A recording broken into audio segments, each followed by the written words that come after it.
Boa tarde, hoje nós vamos apresentar o seminário a respeito da série Unidade Básica. Neste trabalho, iremos analisar o episódio 6 da série Unidade Básica, no qual a doutora Laura precisa lidar com a sobrecarga de trabalho na Unidade Básica de Saúde devido à superlotação de pacientes e à ausência de um outro médico. Dermeval é um desses pacientes e se queixa de dores no corpo, febre e vômitos. Após o retorno do médico ausente, o Dr. Paulo, a equipe investiga mais a fundo a doença que afeta Dermeval, analisando suas condições de habitação, e descobrem a presença de uma barragem nas proximidades de seu local de moradia.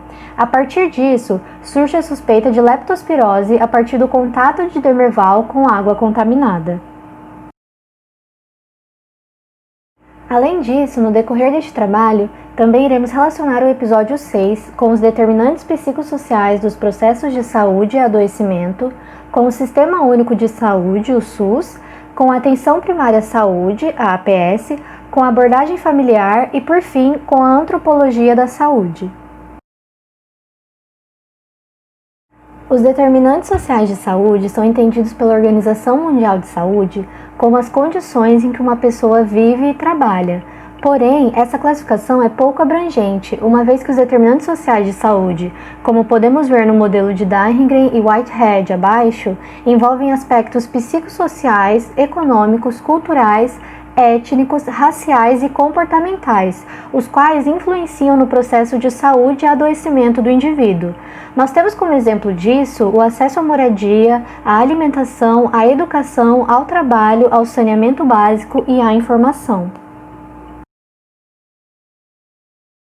O contexto histórico por trás dos determinantes sociais de saúde pode ser identificado ainda no século XIX, no qual a teoria miasmática de Thomas Sydenham e Giovanni Lancini era um modelo explicativo da ocorrência de doenças. O miasma era definido como um odor fétido proveniente da matéria orgânica em decomposição, com potencial para contaminar e causar diversas patologias. Essa teoria respondia a praticamente todos os anseios sociais para a compreensão do processo saúde e doença da época diante do processo de urbanização e industrialização. Contudo, ainda no século XVIII, estudos começaram a indicar a relevância da influência das condições sociais no adoecimento das pessoas. Isso pode ser visto na obra de Johann Peter Frank, A Miséria do Povo, Mãe das Enfermidades, segundo a qual a pobreza e as más condições de vida eram as principais causas da doença, contribuindo assim para o entendimento atual acerca dos determinantes sociais de saúde. Ainda, juntamente com essa teoria, no final do século XIX, os estudiosos bacteriologistas Koch e Pasteur propuseram uma nova visão acerca da saúde e doença, e John Snow, o pai da epidemiologia, também realizou diversos estudos nessa área de medicina social, proporcionando novas bases para o entendimento das diversas patologias existentes. Além disso, é válido mencionar um modelo explicativo desenvolvido na década de 1970 que auxilia na compreensão dos determinantes sociais de saúde, segundo o qual há os seguintes fatores de influência na saúde: a biologia humana, que envolve os aspectos físicos e mentais, o ambiente, que envolve os aspectos sociais e econômicos, os serviços de saúde, que abrange a organização política e social para formular o aparato humano e material para os cuidados da saúde, com grande influência das decisões do poder público, e o estilo de vida, que se relaciona a fatores mais sujeitos a decisões e hábitos pessoais. De acordo com o relatório de 2008 da Comissão Nacional sobre os Determinantes Sociais da Saúde, há vários níveis de intervenções acerca desses fatores para a promoção da saúde. São eles proximais, intermediários e distais. Os condicionantes proximais estão relacionados a comportamentos individuais, os intermediários estão ligados a condições de vida e trabalho e os distais estão vinculados à macroestrutura social e econômica. Nesse sentido, a partir do episódio 6 da série Unidade Básica, pode-se notar a influência dos determinantes sociais de saúde no processo de adoecimento populacional. O surto de leptospirose abordado no episódio é oriundo de um contexto amplo de desfavorecimentos, o que ressalta a importância de se analisar os determinantes sociais de saúde em detrimento da enfermidade. Percebe-se ainda que a queda da ponte da comunidade em que a unidade básica de saúde estava encontrada, em decorrência das chuvas, agrava a situação patológica e enfatiza os determinantes sociais de saúde no processo de adoecimento. A enchente que causou a queda da ponte que ligava a comunidade à UBS é resultado da carência de redes efetivas de escoamento, bem como da falha de políticas públicas de educação e saúde para a conscientização do manejo adequado do lixo. Por uma questão de necessidade da população, essa queda não interferiu na passagem dos residentes pelo trajeto da antiga ponte após o retorno da condição inicial do córrego, de forma que os transeuntes, ao frequentarem o espaço do córrego, passaram a ter contato com ratos contaminados com a bactéria causadora da leptospirose, o que ilustra o saneamento básico inadequado presente nessa situação. Além disso, os ratos contaminados estavam associados à existência de uma usina de reciclagem irregular nas margens do córrego, não fiscalizada pela vigilância sanitária e também não fiscalizada por outros órgãos do poder público. Observa-se ainda que a população local possuía a opção de percorrer um caminho mais longo para fazer a travessia e evitar o contato com o córrego. Porém, por conta da necessidade de trabalhar fora do bairro e de manter a pontualidade laboral necessária, bem como o desconhecimento de patologias associadas àquela condição específica, contribuíram para o desencadeamento do surto de leptospirose. Neste contexto, os determinantes sociais de saúde, como condições de habitação, acesso ao saneamento básico e à informação, ao investimento público efetivo e à presença de órgãos públicos atuantes, se mostraram extremamente influentes no processo saúde e doença daquela população. Agora a gente vai abordar um pouco a temática do SUS. E o SUS, ele começou a ser estabelecido no Brasil em 1988, como um resultado das diversas lutas travadas pelo movimento da reforma sanitária, que teve participação principalmente de movimentos populares, universidades, profissionais de saúde e partidos progressistas, que estavam em busca de uma saúde universal e igualitária. O SUS, ele foi delineado nas Conferências Nacionais de Saúde e implementado através da Lei 8.080, que surgiu ali quase simultaneamente com a democratização do país, como um propósito, né, de garantir a saúde como um direito do cidadão e um dever do Estado. É muito comum o pensamento de que a saúde pública ela tenha como principal objetivo tratar as pessoas doentes. Mas o artigo 198 da Constituição Federal, ele afirma que uma das diretrizes do Sistema Único é, abre aspas, o atendimento integral com prioridade para as atividades preventivas, sem prejuízo dos serviços assistenciais.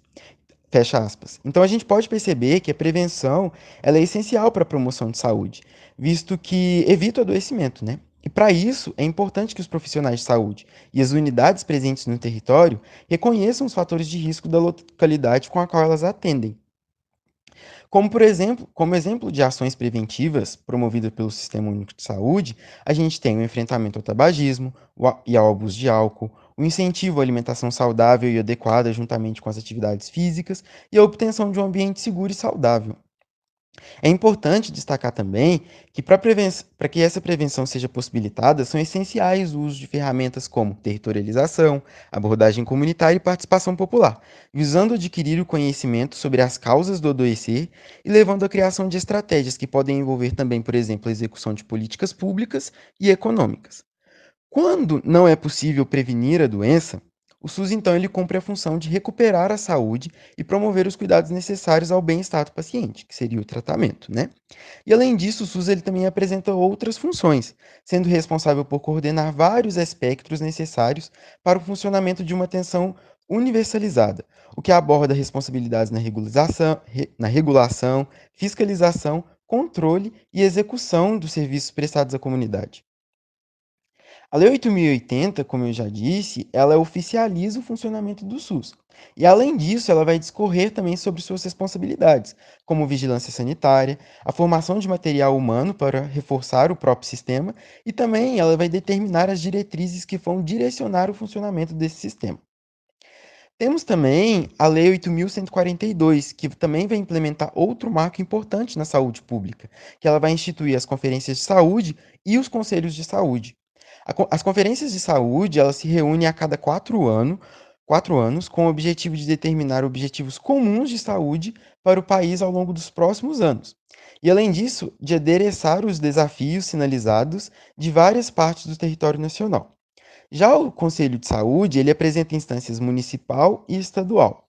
E ele conta com a presença da Secretaria de Saúde, dos servidores públicos e dos usuários do sistema de saúde, possuindo poder deliberativo sobre as questões locais. O SUS, além disso, ele também possui ainda uma ampla rede de serviços sobre sua tutela, o que envolve a normatização e controle de substâncias de alimento e de alimentos pela Anvisa, o controle de medicamentos aceitos e suas dosagens adequadas, as campanhas públicas de vacinação, a promoção de saneamento básico com a FUNASA, que é a Fundação Nacional de Saúde, os bancos de leite materno e o sistema de transplante de diversos órgãos, que é o maior projeto público do mundo, né? Há outros serviços também de prática de cirurgia, que são extremamente importantes e oferecidos gratuitamente, como, por exemplo, cirurgia de redesignação sexual, cirurgias reparadoras para mulheres vítimas de violência, implante de DIU e também laqueadura.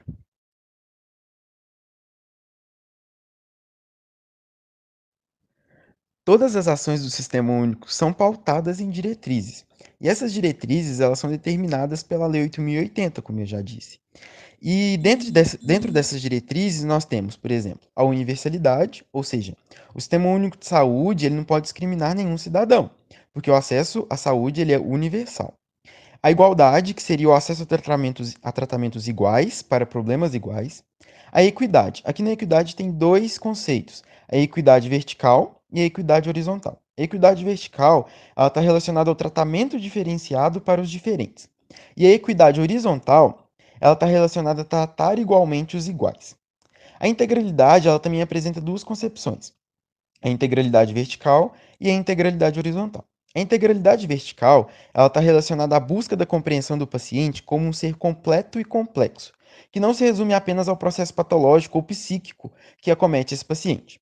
A integralidade horizontal ela já diz respeito a todo o processo de acolhimento e recuperação das pessoas. Então você tem um trabalho de forma integrada com os vários serviços de saúde, além das práticas de promoção de saúde.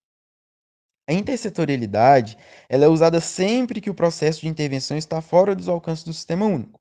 Então, geralmente, ela está relacionada com a garantia de políticas públicas e sociais que diminuam a incidência e ou previnam processos patológicos.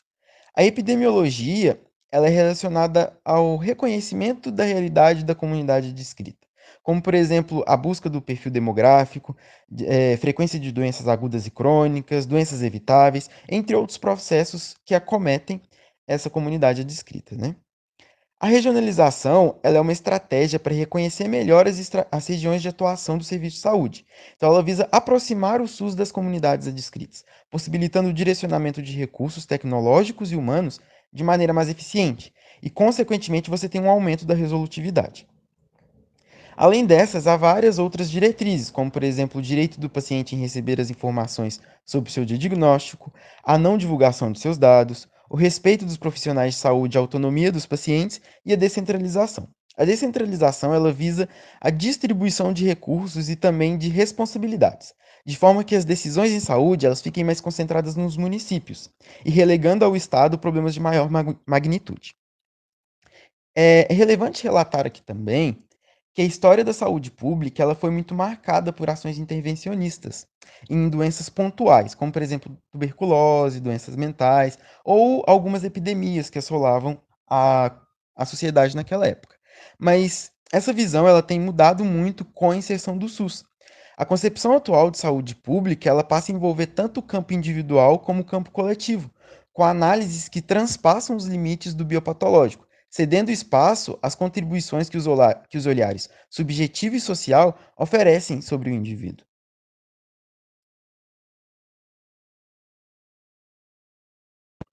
Correlacionando todas essas informações referentes ao SUS com o episódio 6 da série Unidade Básica, a gente consegue ver como é o funcionamento do SUS na prática. Por exemplo, nesse episódio, o tratamento médico ele foi fornecido a todos que dele necessitam, como é o caso do Demerval e da população proveniente da região que sofria com a epidemia de leptospirose. A gente consegue ver muito evidente também o estudo epidemiológico que foi realizado para a busca pela causa do adoecer, seguida pelas estratégias de prevenção. Além disso, tem outra cena que é durante a reunião da equipe na SF, onde os frequentes casos de leptospirose foram discutidos e foi levantada uma suspeita de qual poderia ser a causa, tendo como base o conhecimento proveniente da territorialização e as observações feitas pelo agente comunitário de saúde. E após a suposição ter sido confirmada por meio de uma visita no local, que era um córrego onde a ponte havia desabado, foi realizada uma abordagem comunitária, possibilitando a identificação de outros fatores de relevância e a construção de um planejamento para interromper a proliferação dos casos de leptospirose. A discussão ela não ficou restrita ao campo da saúde, mas ela envolveu também políticas sociais, demonstrando o papel do SUS em promover saúde através da atenção em diversos campos. Além disso, a gente vê também a importância das ações de prevenção, visto que seria inevitável buscar tratar todos os casos que chegassem à unidade básica sem ter uma estratégia para que esses casos deixassem de surgir. Além disso, o planejamento para que a doença seja evitada resulta em uma melhor qualidade de vida para a população no geral. Podem ser analisadas também algumas diretrizes que foram abordadas aqui e que aparecem no sexto episódio da primeira temporada, como quando há uma interação entre o serviço de saúde e o candidato a vereador Emídio, que numa reunião do Conselho de Saúde, contando até com a participação da população, concorda em ceder materiais para a construção de uma nova passarela para a população. Isso aí nós temos uma exemplificação da intersetorialidade, da regionalização e da universalidade. E também é bom ressaltar um mau exemplo de conduta médica, que foi quando a estagiária, a Samara, ela reduz a importância do quadro clínico do Demerval e ela atribui aí ao caso dele apenas uma desculpa para conseguir atestado médico e se abster do trabalho no centro de reciclagem. Tal conduta, ela fere pelo menos três das diretrizes do SUS, que é a integralidade vertical, a universalidade e a equidade horizontal. Tomando como ponto de partida os conceitos da atenção primária em saúde, pode-se identificar vários aspectos desse nível de atenção na série Unidade Básica, que no próprio nome já traz a ideia da PS. No episódio 6, especificamente, a narrativa aborda alguns princípios da atenção básica, como o primeiro contato, a atenção integral, o trabalho em equipes multiprofissionais, a territorialização e a participação popular. Inicialmente, a PS deve ser o primeiro contato do paciente com o sistema de saúde, onde ele receberá toda a assistência necessária para a resolução da sua queixa. No episódio, tem-se o personagem Demerval procurando a UBS, apresentando sintomas como febre e vômito. Rapidamente, ele é atendido pela médica Laura, que realiza a anamnese, o exame físico e aplica a medicação necessária. A suspeita inicial de leptospirose é descartada após a piora do caso clínico do paciente, mesmo com tratamento. Depois de uma longa conversa entre os médicos e o Demerval, ele relata uma viagem a Belém do Pará, o que conduz o diagnóstico de febre amarela. Como o paciente necessitava de cuidados mais específicos, os médicos o transferiram para um outro nível de assistência em saúde, representando assim o papel da PS como estruturadora do SUS. Paralelamente ao caso de Demerval, a estrutura da UBS também acolhe outros pacientes com sintomas de febre e vômito. A equipe de saúde, então, se mobiliza para encontrar pontos comuns entre os casos e descobrir o que estava causando a epidemia. Os profissionais investigam de onde era cada pessoa, analisam o território, representando assim a territorialização do SUS, e relacionam a ocorrência da doença ao desabamento de uma ponte e a consequente travessia da população pela água contaminada por urina de ratos. Dessa forma, chega-se à conclusão de uma epidemia de leptospirose. A integralidade da PS foi utilizada nesse processo, pois os profissionais se preocuparam com os pacientes como membros de uma comunidade que está sujeita a diversos fatores e não apenas como doentes precisando de tratamento. Já em relação à equipe multiprofissional, o episódio destaca como essa é essencial para a PS, afinal, o trabalho em conjunto dos médicos, enfermeiros e agentes comunitários possibilitou o enfrentamento do surto da doença. Outro aspecto fundamental da atenção primária em saúde é a participação popular na tomada de decisões e no planejamento de ações de saúde que serão direcionadas para a sociedade. A inclusão da população nesse processo é feita por meio de conferências e conselhos de saúde. Esse último é abordado no episódio quando o Dr. Paulo, o vereador Emídio, a gestora da UBS e representantes da comunidade se reúnem para discutir as causas e as medidas que seriam tomadas para resolver o surto de leptospirose, chegando à conclusão da necessidade de se reconstruir a ponte que havia caído. Além desses aspectos relacionados à composição da PS, a série Unidade Básica também aborda as dificuldades enfrentadas pelos profissionais da atenção básica no Brasil.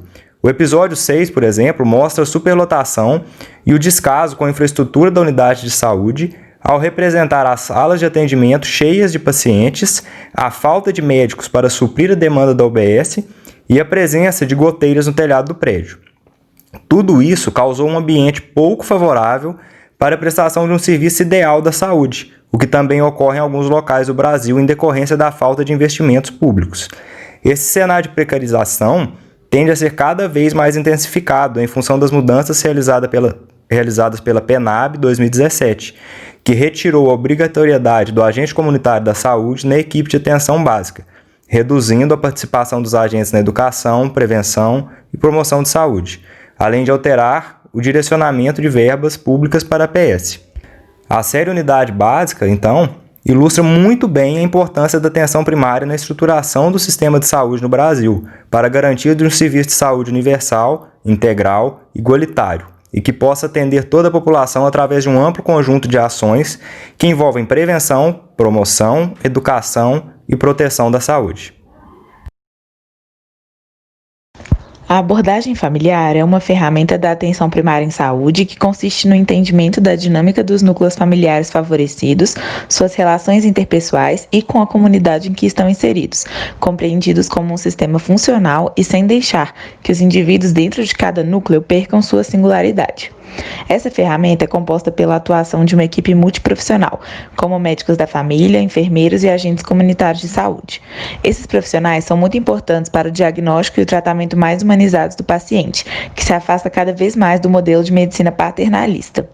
Na visão centrada na pessoa, a medicina entende a importância de se avaliar todo o contexto da vida do paciente, o entendimento completo do seu caso clínico, bem como da sua situação familiar, em busca de ampliar o conhecimento sobre o cidadão.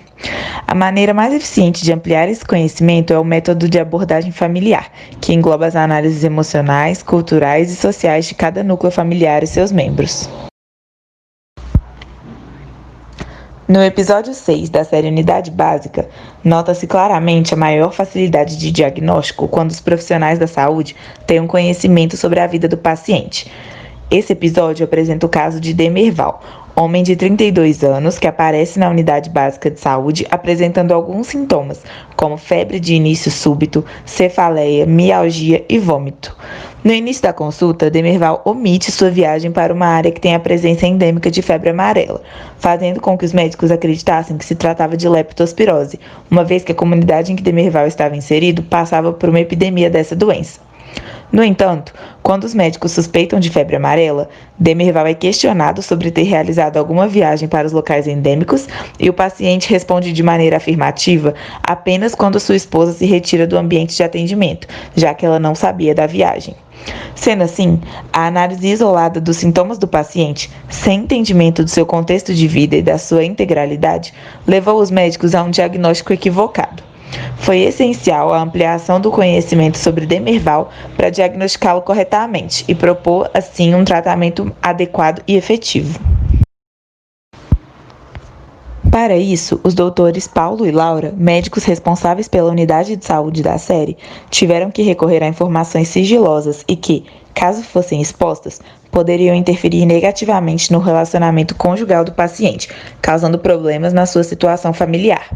Nesse sentido, cabe ressaltar a importância da responsabilidade profissional dos médicos, sendo que as suas formas de abordar Demerval foram adequadas para se chegar ao diagnóstico sem que isso prejudicasse o casamento do paciente. Por fim, fica evidente que não basta apenas ter um conhecimento superficial sobre o paciente e sobre o que está acontecendo na sua comunidade. É preciso aprofundar-se nesse entendimento da estrutura familiar a qual o indivíduo pertence para se obter uma abordagem efetiva na solução dos problemas e, principalmente, para fortalecer a relação médico-paciente e a confiança entre as partes envolvidas.